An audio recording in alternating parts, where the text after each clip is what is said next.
നമസ്കാരം, പുതിയൊരു വീഡിയോയിലേക്ക് സ്വാഗതം. ഇന്നത്തെ വീഡിയോ വളരെ യൂസ്ഫുൾ ആയ ഒരു വീഡിയോ ആണ്. അതായത് ഒരു ക്ലച്ച്, ഒരു ബ്രേക്ക്, ഒരു ആസിഡ് എങ്ങനെയാണ് കൃത്യമായിട്ട് കറക്റ്റായിട്ട് കാല് വെക്കുക, എങ്ങനെയാണ് ഉപയോഗിക്കേണ്ടതാണ് ഇന്നത്തെ ഒരു വീഡിയോയിൽ പറഞ്ഞു തരാൻ പോകുന്നത്. ഞാൻ ഇതിനെപ്പറ്റി നേരത്തെ ഒരു വീഡിയോ ചെയ്തിട്ടുണ്ടായിരുന്നു.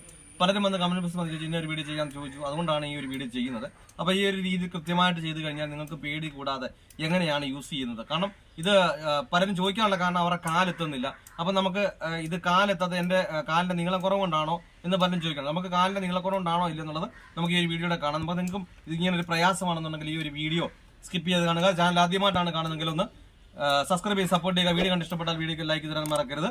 നിങ്ങൾക്ക് ഉപകാരപ്പെട്ടു മറ്റുള്ളവർക്കും ഉപകാരപ്പെടും എന്നുണ്ടെങ്കിൽ ഈ വീഡിയോ മറ്റുള്ളവരിലേക്ക് ഒന്ന് ഷെയർ ചെയ്യും. കാരണം നമുക്കൊരു ഷെയറിംഗ് ആണെന്നുള്ളൂ. ഇതുപോലെ ലൈസൻസും വാഹനവും വീട്ടിലുണ്ടായിട്ട് 5 വർഷമായി 10 വർഷമായിട്ട് വണ്ടി ഉണ്ടായിട്ടും വാഹനം ഓടിക്കാതെ പേടിച്ച് പലരും ഇരിക്കുന്നവരുണ്ട്. അപ്പോൾ അങ്ങനെയുള്ളവർക്കൊക്കെ ഈ ഒരു വീഡിയോ യൂസ്ഫുൾ ആകുന്നുണ്ടെങ്കിൽ ഒന്ന് ഷെയർ എടുക്കുക. എന്തായാലും നമുക്ക് നേരെ വീഡിയോയിലേക്ക് പോകാം. വീഡിയോയിലേക്ക് കിടക്കുന്നതിന് മുമ്പ് ഒരു കാര്യം കൂടി, നിങ്ങൾക്ക് ലൈസൻസ് ഉണ്ട്, വാഹനമുണ്ട്, വാഹനം ഓടിക്കണമെന്ന് ആഗ്രഹമുണ്ട്. ഈ ഒരു വീഡിയോ കാണുമ്പോൾ നല്ലൊരു കോൺഫിഡന്റ് കിട്ടി, എങ്കിലും തനിയെ എടുക്കാൻ ഒരു പേടി, അങ്ങനെയുള്ളവരാണ് നിങ്ങൾക്ക് ആഗ്രഹം ഉണ്ടെന്നുണ്ടെങ്കിൽ എന്നെ കോൺടാക്ട് ചെയ്താൽ നിങ്ങൾ കേരളത്തിന്റെ ഏത് ജില്ലയിലായിരുന്നാലും നിങ്ങളുടെ സ്വന്തം വാഹനത്തിൽ വന്ന് ഞാൻ പ്രാക്ടീസ് നൽകുന്നുണ്ട്. നമുക്ക് ഡ്രൈവിംഗിന് ഒരു പ്രായം ഒരു പ്രശ്നമല്ല.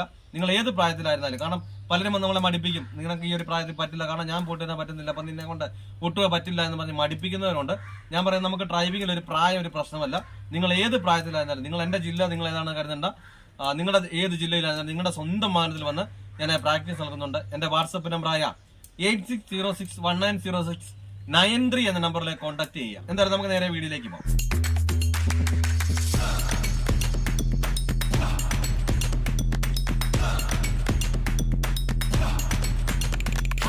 ഓക്കെ, അതായത് നമ്മൾ ക്ലച്ചിൽ എങ്ങനെയാണ് കറക്റ്റായിട്ട് കാല് വെക്കേണ്ടതെന്ന് ഞാൻ ആദ്യം പറയാം. ഇത് കണ്ടില്ല, നമ്മൾ ഈ ഒരു ഭാഗം കൊണ്ട് വേണം, നമ്മളിങ്ങനെ ഈ വിരലിൻ്റെ ഭാഗം കൊണ്ടോ കണ്ട് ഈ ഒരു ഭാഗം കൊണ്ടോ ആയിരിക്കരുത്. ഈ ഒരു ഭാഗം കൊണ്ടോ കണ്ടില്ല, നമ്മളെ ജോയിൻറ്റിൻ്റെ ഭാഗം കണ്ടാ വേണ്ടിയിട്ട് ഇത് വേണം കണ്ട് ഈ ഒരു രീതിയിൽ ഇങ്ങനെ വേണം ചവിട്ടാൻ കണ്ടാ. അപ്പോൾ നമ്മൾ ഈ ചവിട്ടുന്ന സമയത്ത് ഒരു കാരണവശാലും നമ്മളെ ഉപ്പൂറ്റി കണ്ടോ നമ്മൾ പൊക്കുകയും ചെയ്യരുത്, അതുപോലെ തന്നെ മുട്ടിയിരിക്കരുത്. കാരണം നമുക്കിങ്ങനെ എടുക്കുന്ന സമയത്ത് വലിയ ബുദ്ധിമുട്ടുകൾ വരത്തില്ല.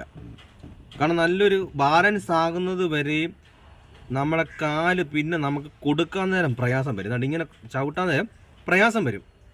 അപ്പോൾ നമ്മൾ എങ്ങനെയാണ് പ്രാക്ടീസ് ചെയ്യേണ്ടതെന്ന് വെച്ചാൽ, നമ്മൾ ഉപ്പൂറ്റി നിലത്ത് മുട്ടാത്ത രീതിയിൽ ഈ ഒരു രീതിയിൽ ഇങ്ങനെ ചവിട്ടിക്കൊണ്ട് നമ്മളിങ്ങനെ പൊക്കാത്ത രീതിയിൽ, ഇങ്ങനെ പൊക്കുകയും വേണ്ട. കാരണം പൊക്കിയാലും നമുക്ക് ഇങ്ങനെ എടുക്കുന്ന സമയത്ത് ഭയങ്കര പ്രയാസം ബുദ്ധിമുട്ടും അതുപോലെ തന്നെ ഭയങ്കര കട്ടിയായിട്ടൊക്കെ തോന്നും. നമ്മൾ ഈ ഒരു രീതിയിൽ ഇങ്ങനെ കണ്ടില്ലേ, നിലത്ത് മുട്ടാത്ത രീതിയിൽ ഇങ്ങനെ വേണം ആ ഒരു ഭാഗം കൊണ്ട് ഇങ്ങനെ ക്ലച്ചിൽ ഇങ്ങനെ വലിക്കാൻ വേണ്ടിയിട്ട്. അപ്പം വലിക്കുന്ന സമയത്ത് നമ്മൾ ഇവിടെ കൊണ്ട് വേണം നമ്മൾ ഇങ്ങനെ താങ്ങി, കുഞ്ഞുങ്ങളെടുക്കുന്ന പോലെ ഇങ്ങനെ താങ്ങി ഇങ്ങനെ വലിക്കാൻ. കണ്ടില്ലേ, ഇത് കണ്ട ഇങ്ങനെ ഈ ഒരു രീതി കണ്ട ഇങ്ങനെ വേണം നമ്മൾ ക്ലച്ചിൽ എപ്പോഴും ചവിട്ടാൻ വേണ്ടി. നമ്മളിപ്പോൾ എപ്പോൾ നമ്മൾ ഗിയർ ഇടണമെങ്കിൽ എന്ത് ചെയ്യണം, ആദ്യമേ ക്ലച്ച് ചവിട്ടി കൊടുക്കുക, എന്നിട്ട് വേണം എന്ത് ചെയ്യുക ഗിയർ ഇടാൻ വേണ്ടിയിട്ട്. ഗിയർ ഇട്ടതിന് ശേഷം ഗിയർ വീണു എന്ന് ഉറപ്പ് വരുന്നതിന് ശേഷം മാത്രം എന്ത് ചെയ്യാവും നമ്മൾ ക്ലച്ചിൽ നിന്ന് ഇങ്ങനെ കാലെടുക്കാവും. ഇത് കണ്ട ഈ ഒരു രീതി വേണം നമ്മൾ ക്ലച്ച് ഉപയോഗിക്കാൻ വേണ്ടിയിട്ട്. എന്ന് പറഞ്ഞതുപോലെ നമ്മുടെ ബ്രേക്കിലും ആക്സിലേറ്ററിലും കണ്ടോ, നമ്മൾ ഈ ബ്രേക്കിലും ആക്സിലേറ്ററും കാല് വയ്ക്കുന്ന സമയത്ത് ഒരു കാരണവശാലും നിങ്ങൾ എന്ത് ചെയ്യരുത്, ഈ ഉപ്പൂറ്റി പൊക്കി വയ്ക്കരുത്. കാരണം നമ്മൾ എന്തിനു വേണ്ടിയിട്ടാണോ ട്രൈം സീറ്റ് കയറുന്നത്, എന്തിനു വേണ്ടിയാണ് നമ്മൾ ട്രൈം സീറ്റ് ഇറങ്ങുന്നത്, ആ സമയത്തെല്ലാം നമ്മുടെ കാല് ഈ ഒരു രീതിയിൽ ഇങ്ങനെ വേണം എന്ത് ചെയ്യാൻ ഇരിക്കാൻ വേണ്ടി. കാലിന് ഉപ്പൂറ്റി നമ്മൾ നിലത്ത് മുട്ടിച്ചുകൊണ്ട് ഈ ഒരു രീതിയിൽ നമ്മുടെ ഈ കാലിൻ്റെ ഉപ്പൂറ്റി, കാരണം ഉപ്പൂറ്റി പൊക്കിക്കൊണ്ട് എന്താ പറ്റത്തില്ല എന്ന് പലരും ചോദിക്കും. കാരണം ഈ ഉപ്പൂറ്റി നമ്മളിങ്ങനെ പൊക്കി വെച്ചുകൊണ്ട് ഈ ചവിട്ടുന്നതുകൊണ്ടാണ് എന്തെന്നത് നമ്മൾ ഇങ്ങനെ കിടന്ന് തപ്പുന്നത് എവിടെ ആക്സിലേറ്റർ എന്ന് പറഞ്ഞു. അതേസമയത്ത് നമ്മളിങ്ങനെ ഉപ്പൂറ്റി നിലത്ത് മുട്ടുവാണെങ്കിൽ ഇത് കണ്ടില്ലേ, നമ്മളിങ്ങനെ ബ്രേക്ക് പ്രസ് ചെയ്യുന്നു, ബ്രേക്കിൽ നിന്ന് അയച്ചിട്ട് നമ്മൾ ഈ ഒരു ഭാഗം ഇങ്ങനെ മാറ്റി കഴിഞ്ഞാൽ ഓട്ടോമാറ്റിക്കായിട്ടും നമുക്ക് ഇങ്ങനെ കൊണ്ടുവരേണ്ട ആവശ്യം വരുന്നില്ല. നമുക്ക് ഇവിടെ തന്നെ ഉണ്ട്, ഒരു പോയിന്റ് മാറിക്കഴിഞ്ഞാൽ ഉടനെ ആക്സിലേറ്ററിലേക്ക് വരും കണ്ടാ. അതേപോലെ തന്നെ ഇവിടെ നിന്ന് നമ്മളിങ്ങനെ പൊക്കിയിട്ട് ഒരു പോയിന്റ് ഇടത്തോട്ട് മാറ്റിയാൽ നേരെ ബ്രേക്കിലേക്ക് വന്നു കണ്ടാ. ഈ ഒരു രീതിയിൽ നമുക്ക് കറക്റ്റായിട്ട് കാലെത്തുകയും. അപ്പോൾ നമുക്ക് കാലെത്താത്തതിൻ്റെ കാരണം എന്താണെന്ന് ചോദിച്ചാൽ, നിങ്ങൾ പ്രത്യേകം ശ്രദ്ധിക്കേണ്ട കാരണം നിങ്ങളുടെ കാലിൻ്റെ ഉപ്പൂറ്റി നിലത്ത് മുട്ടാത്തത് കൊണ്ടാണ് നിങ്ങൾക്ക് കാലിന് നീളമില്ല, നിങ്ങളുടെ കാലെത്തുന്നില്ല എന്നൊക്കെ നിങ്ങൾക്ക് തോന്നുന്നത്. കാരണം ഈ ഒരു രീതിയിൽ ഇങ്ങനെ ചവിട്ടി കഴിഞ്ഞാൽ നമ്മൾ ടാറ്റ കൊടുക്കുന്നതെന്ന് പറഞ്ഞു പറയാം. ഇത് കണ്ടാ, നമ്മൾ ടാറ്റ കൊടുക്കുമ്പോൾ ഇങ്ങനെ വെച്ചിട്ട് ഇങ്ങനെയല്ല കൊടുക്കുന്നത്, നമ്മൾ ഇവിടെ അങ്ങനെ ഇരിക്കുന്നത് കണ്ടാ, എന്നിട്ട് ഇങ്ങനെ നമ്മൾ ടാറ്റ കൊടുക്കുന്നത് എന്ന് പറഞ്ഞതുപോലെ കണ്ട് ബ്രേക്കിന് നേരെ താഴെയാണ് നമ്മുടെ കാലിൻ്റെ ഉപ്പൂറ്റി ഇരിക്കുന്നത്, അവിടെ ഇങ്ങനെ നമ്മൾ ടാറ്റ കൊടുക്കുന്നത് കണ്ടാ. ഈ ഒരു രീതിയിൽ അല്ല നമ്മളിങ്ങനെ ആക്സിലേറ്ററിൻ്റെയും അതുപോലെ തന്നെ ബ്രേക്കിലും എത്തണമെന്ന് പറഞ്ഞാൽ നമ്മളിങ്ങനെ രണ്ടിൻ്റെ സെൻറ്ററിലോട്ട് ഇങ്ങനെ കാല് വെച്ചിട്ട് ഇങ്ങനെ വെക്കരുത്. കാരണം ഇങ്ങനെ വെക്കുന്ന സമയത്ത് നമുക്ക് കാലിന് വേദനകളുണ്ടാകും, പ്രയാസവും വരും.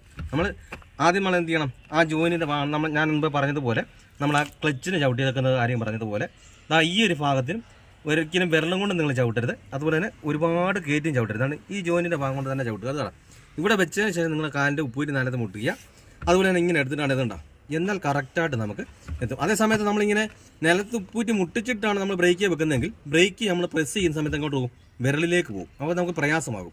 അതുപോലെ തന്നെ എടുത്തു കഴിഞ്ഞിട്ട് നമുക്ക് ആസേർട്ട് കൊടുക്കാൻ സമയത്തും നമുക്ക് കറക്റ്റായിട്ട് ആ വിരലിലോട്ടേ പോകും, നമുക്ക് കൃത്യമായിട്ട് കിട്ടത്തില്ല. അപ്പോൾ ആസേർട്ട് സമയത്ത് നമ്മളിങ്ങനെ ഈ ബ്രേക്കിൻ്റെ ആ ജോയിനിൻ്റെ ഭാഗം കൊണ്ട് ആ ബ്രേക്ക് ചവിട്ടിയിട്ട് നമ്മൾ ആ ഉപ്പൂറ്റി മുട്ടിച്ചിട്ട് നമ്മളിങ്ങനെ മാറ്റുന്നെങ്കിൽ നമുക്ക് കണ്ടില്ല ചരിച്ച് കഴിഞ്ഞാൽ നമ്മുടെ ആ തള്ളവറിൻ്റെ ഈ ഒരു ഭാഗം നമുക്ക് ഇങ്ങനെ ഒരു ആർച്ച് പോലെ കേട്ടോ, ഈ ഒരു ഭാഗം കൊണ്ട് നമുക്ക് ആസേർട്ട് ചവിട്ടിയാൽ മതി ഇങ്ങനെ കേട്ടോ. അല്ല നമുക്ക് മുഴുവനും നമുക്ക് ഈ ആസേർട്ട് കൊടുക്കണം, നമുക്ക് മുഴുവൻ കാലിൻ്റെ വിരൽ മൊത്തം വേണമെന്നില്ല. പക്ഷേ ബ്രേക്കിൻ്റെ കാല് നമ്മൾ ചവിട്ടുന്ന സമയത്ത് നമ്മളിങ്ങനെ കണ്ടില്ല മൊത്തം നമ്മുടെ ആ കാല് മൊത്തം ആ ബ്രേക്കിൻ്റെ മേളിൽ പൊതിയണം. എന്നാൽ മാത്രം നമുക്ക് കറക്റ്റായിട്ട് ബ്രേക്ക് നമുക്ക് കറക്റ്റായിട്ട് സ്മൂത്തായിട്ട് കിട്ടത്തും. അതുപോലെ നമുക്ക് കറക്റ്റായിട്ട് ആസേർട്ടിലും കറക്റ്റായിട്ട് കാലെത്തുള്ളൂ. നമുക്ക് ഈ ബ്രേക്കിനും ആസേർട്ടിനും ഇടയിലൂടെ നമ്മുടെ കാലെന്ത് ചെയ്യുന്നില്ല, പോകുന്നില്ല കേട്ടോ. അപ്പോൾ നമുക്ക് പേടിക്കൊന്നും വേണ്ട, കാരണം നമ്മുടെ ഉപ്പൂറ്റി നമ്മുടെ നിലത്ത് മുട്ടാത്തതുകൊണ്ടാണ് നമ്മളിങ്ങനെ കിടന്ന് തപ്പുന്നത്. എവിടെ ആസേർട്ടർ പറഞ്ഞ് ഇങ്ങനെ തപ്പാറുണ്ട് ഇങ്ങനെ ആസേർട്ടർ എവിടെയാണെന്ന് പറഞ്ഞ്. അപ്പോൾ നമ്മുടെ കാലിൻ്റെ ഉപ്പൂറ്റി ഒരു കാരണവശാലും മുട്ടാത്തതുകൊണ്ടാണ് ബസ്സിൻ്റെ ഹെവി വണ്ടിയുടെയൊക്കെയാണ് എന്ത് ചെയ്യുന്നത് നമ്മളിങ്ങനെ പൊക്കി ചവിട്ടുന്നത്. കാരണം അത് സ്ട്രെയിറ്റ് ആയിട്ടായിരിക്കുന്നത്, അതുകൊണ്ട് നമ്മൾ നിലത്ത് മുട്ടിച്ച് വെച്ചിട്ടല്ല അതിൻ്റെ ചവിട്ടുന്നത്. അപ്പോൾ നമ്മളിങ്ങനെ എല്ലാം നമ്മളിങ്ങനെ നേരെ താഴോട്ടായിരിക്കുന്നതുകൊണ്ട് നമ്മളിങ്ങനെ എന്ത് ചെയ്യുന്നു ഈ ഒരു രീതിയിൽ ഇങ്ങനെയാണ് നമ്മൾ ബ്രേക്കൊക്കെ ക്ലച്ചും ഒക്കെ നമ്മൾ ആ ആക്സിലേറ്ററും ഒക്കെ നമ്മൾ ബസ്സിൻ്റെ ഹെവി വണ്ടിയുടെയൊക്കെ ഉപയോഗിക്കുന്നത്. ഇപ്പോൾ ഇതിങ്ങനെ ചരിഞ്ഞിരിക്കുന്നതായതുകൊണ്ടാണ് എന്ത് ചെയ്യുന്നത് നമ്മുടെ ഈ ഒരു കാല് ഈ ഒരു രീതിയിൽ ഇങ്ങനെ വെച്ചുകൊണ്ട് നമ്മൾ ഉപയോഗിക്കുന്നത്. അപ്പോൾ ഈ കാര്യങ്ങളൊക്കെ പറഞ്ഞത് വ്യക്തമായി മനസ്സിലായി എന്ന് ഞാൻ വിചാരിക്കുന്നു. എന്തെങ്കിലും സംശയങ്ങളോ കാര്യങ്ങളോ ഉണ്ട്, അല്ല ഇന്ന ഒരു വീഡിയോ കമന്റ് ബോക്സിൽ വന്ന് ചോദിച്ചാൽ ഞാൻ ചെയ്യാവുന്നതായിരിക്കും. അതുപോലെ തന്നെ ഇന്ന ഒരു വീഡിയോ ചെയ്യാവുന്ന കമന്റ് ബോക്സിൽ വന്ന് ചോദിച്ചാൽ ഞാൻ ചെയ്യുന്നതായിരിക്കും. അതുപോലെ തന്നെ നിങ്ങൾക്ക് ഇതെന്തോരം യൂസ്ഫുൾ ആയെന്നുള്ളതും ആ കമന്റ് ബോക്സിൽ രേഖപ്പെടുത്തേണ്ടതാണ്. അപ്പോൾ നിങ്ങൾക്ക് എന്തൊരു സംശയം ഉണ്ടെങ്കിൽ ആ കമന്റ് ബോക്സിൽ നിന്ന് അറിയിക്കുക. നല്ലൊരു ടോപ്പിക്കുമായി അടുത്ത വീഡിയോയിൽ കാണാം.